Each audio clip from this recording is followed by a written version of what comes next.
Some Applications of the Time Preference Theory by Ludwig von Mises. This article is excerpted from Chapter 18 of Human Action, the Scholar's Edition, and is read by Jeff Riggenbach. Every part of economics is open to intentional misrepresentation and misinterpretation on the part of people eager to excuse or to justify fallacious doctrines underlying their party programs. To prevent such misuse as far as possible, it seems expedient to add some explanatory remarks to the exposition of the time preference theory. There are schools of thought which flatly deny that men differ with regard to innate characteristics inherited from their ancestors. In the opinion of these authors, the only difference between the white men of Western civilization and Eskimos is that the latter are in arrears in their progress toward modern industrial civilization. This merely temporal difference of a few thousand years is insignificant when compared with the many hundreds of thousands of years which were absorbed by man's evolution from the simian state of his ape-like forebears to the conditions of present-day Homo sapiens. It does not support the assumption that racial differences prevail between the various specimens of mankind. Praxeology and economics are foreign to the issues raised by this controversy, but they must take precautionary measures lest they become implicated by partisan spirit in this clash of antagonistic ideas. If those fanatically rejecting the teachings of modern genetics were not entirely ignorant of economics, they would certainly try to turn the time preference theory to their advantage. They would refer to the circumstance that the superiority of the Western nations consists merely in their having started earlier in endeavors to save and to accumulate capital goods. They would explain this temporal difference by accidental factors, the better opportunity offered by environment. Against such possible misinterpretations, one must emphasize the fact that the temporal head start gained by the Western nations was conditioned by ideological factors, which cannot be reduced simply to the operation of environment. What is called human civilization has up to now been a progress from cooperation by virtue of hegemonic bonds to cooperation by virtue of contractual bonds. But while many races and peoples were arrested at an early stage of this movement, others kept on advancing. The eminence of the Western nations consisted in the fact that they succeeded better in checking the spirit of predatory militarism than the rest of mankind, and that they thus brought forth the social institutions required for saving and investment on a broader scale. Even Marx did not contest the fact that private initiative and private ownership of the means of production were indispensable stages in the progress from primitive man's penury to the more satisfactory conditions of 19th century Western Europe and North America.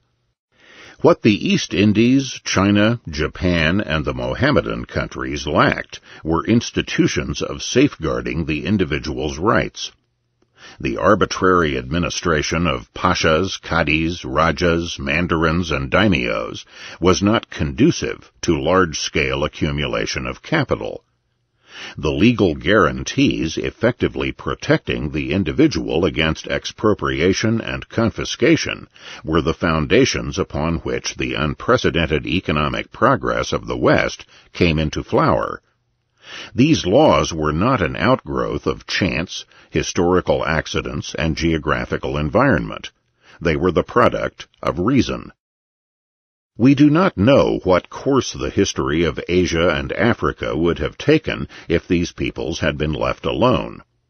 What happened was that some of these peoples were subject to European rule, and others, like China and Japan, were forced by the display of naval power to open their frontiers.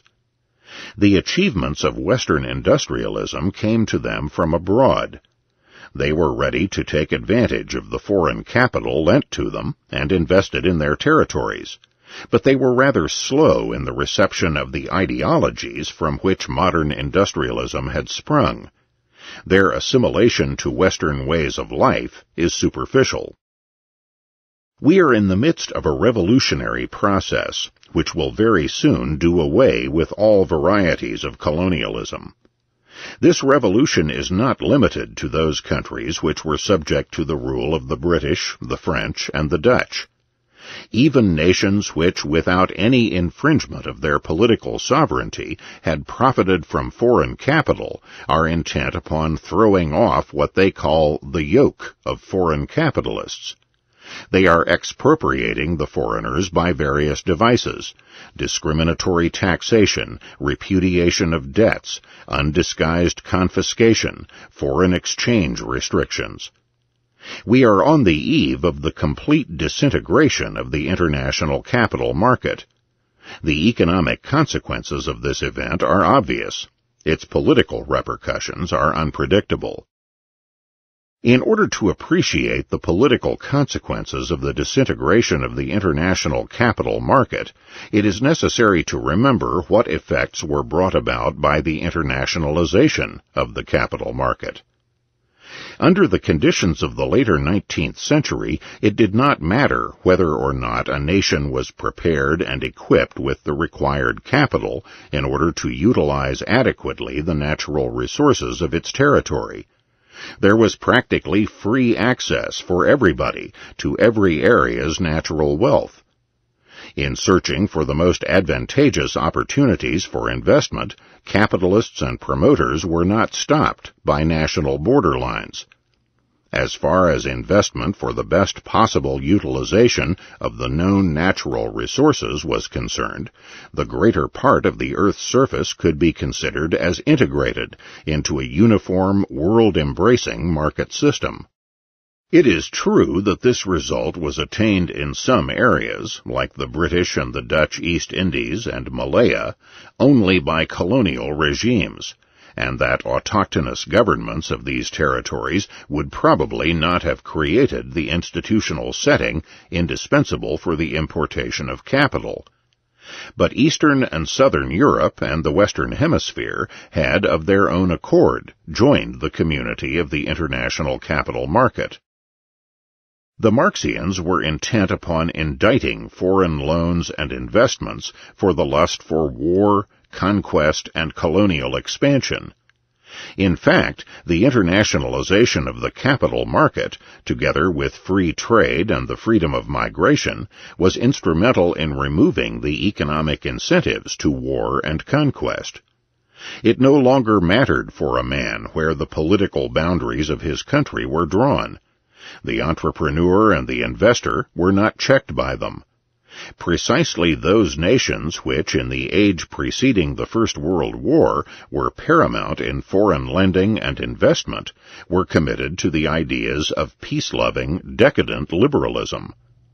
Of the foremost aggressor nations, Russia, Italy, and Japan were not capital exporters.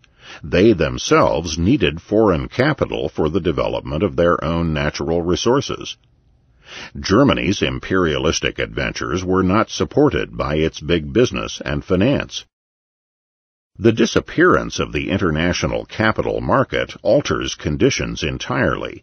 It abolishes the freedom of access to natural resources. If one of the socialist governments of the economically backward nations lacks the capital needed for the utilization of its natural resources, there will be no means to remedy this situation. If this system had been adopted 100 years ago, it would have been impossible to exploit the oil fields of Mexico, Venezuela, and Iran, to establish the rubber plantations in Malaya, or to develop the banana production of Central America. It is illusory to assume that the advanced nations will acquiesce in such a state of affairs. They will resort to the only method which gives them access to badly needed raw materials. They will resort to conquest. War is the alternative to freedom of foreign investment, as realized by the international capital market. The inflow of foreign capital did not harm the receiving nations. It was European capital that accelerated considerably the marvelous economic evolution of the United States and the British dominions. Thanks to foreign capital, the countries of Latin America and Asia are today equipped with facilities for production and transportation which they would have had to forego for a very long time if they had not received this aid. Real wage rates and farm yields are higher today in those areas than they would have been in the absence of foreign capital. The mere fact that almost all nations are vehemently asking today for American credits explodes the fables of the Marxians and the nationalists. However, the mere lust for imported capital goods does not resuscitate the international capital market. Investment and lending abroad are only possible if the receiving nations are unconditionally and sincerely committed to the principle of private property, and do not plan to expropriate the foreign capitalists at a later date.